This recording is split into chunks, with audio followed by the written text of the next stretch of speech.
আমার ভাইরা কোনো কারণে অন্যায় কাজ করে। মাগরিবের নামাজ পড়ে এসে বসছি, এর মধ্যে আমার মেজে মেয়ে ফোন দিছে, আব্বু মেজে কাকার নাকি অ্যাক্সিডেন্ট।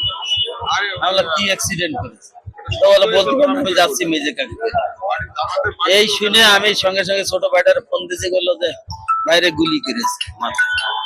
এই শুনে এসে শুনলাম যে আমার ভাই আর নাই, আমার ভাই এখন মর্গে, আমার ভাই এখন মর্গে, মর্গে, আমার ভাই এখন মর্গে। কত মার বুক খালি করবে, কত মার বুক খালি করবে। না না আমরা জানি না, মামা মামা আমার ভাই শ্বশুর। আমরা ওই কোম্পানি গ্রিনল্যান্ডে চাকরি করি, বুঝতে পারছেন? তাই এখন ভাই বল, আমরা সব একসাথে ছিলাম অফিসে। ভাই বললে কি তোরা বয়, আমাদের ওই বাড়ি মানে বাড়ি কাজ করতেছে না, রাত্রেবেলা কাজ করে মিস্ত্রিরা, এই গুইরা এসে কথা বললে এবার আমরা বসে 5 মিনিটের মামলা শুনতে যে বাইরে গুলি করছে। এটাই শঙ্করপুর গোলপাদা মসজিদ পার হয়ে যায়, নয়নের অফিসের সামনাসামনি। ওনার নাম হচ্ছে আলমগীর হোসেন, উনি হচ্ছে 7 নম্বর ওয়ার্ডের বিএনপির সেক্রেটারি ছিল। শেষ আমাদের যে 7 নম্বর যে ওয়ার্ড বিএনপি যে কমিটি আছে, সেই কমিটির জয়েন্ট সেক্রেটারি ছিল। আর এখন যে নির্বাচন উপলক্ষে যে আমাদের ওয়ার্ডে ওয়ার্ডে যে বিভিন্ন সেন্টার কমিটি করা হচ্ছে, সেই মহিলা মাদ্রাসা সেন্টারের সে এখন আহ্বায়ক দায়িত্ব পালন করতেছে। সে মাঠের অফিস থেকে আসছিল, উপরে অফিসে লিভার ফ্যামিলিতে বাসায় কাজ করছে, এবং মেন রোড পার হয়ে কাউন্সিলর নয়নের অফিসের সামনে আসার পরে রানিংয়ে গুলি করছে। ব্যবসা করে গ্রিন প্রপার্টিজ ওদের প্রতিষ্ঠানের নাম। এই ওরা আছে প্লট বিজনেস করে শঙ্করপুর ওই হরিণার বিলে, ওদের প্লট বিজনেস।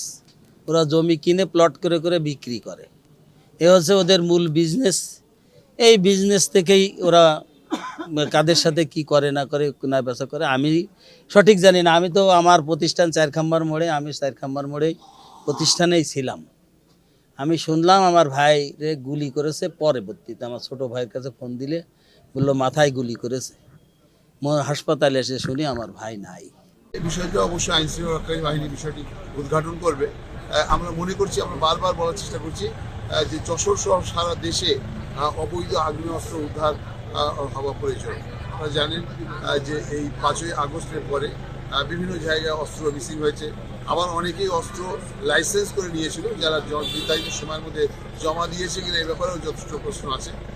সেই অবৈধ অস্ত্রগুলি আজকে এর সমাজকে অস্থিতিশীল করার জন্য বা নির্বাচনী পরিবেশকে নষ্ট করার জন্য, যশোরে আইন শৃঙ্খলা পরিস্থিতি অবনতি ঘটানোর জন্য এটি চক্রত তৎপর রয়েছে। সেই কারণে আমি মনে করছি যে ব্যাপারে আইন শৃঙ্খলা রক্ষা বাহিনী তারা একটু তৎপর হবে এবং প্রকৃত অপরাধীদেরকে গ্রেফতার করে আইনে সুপারিশ করবে বলে আমি প্রত্যাশা করি।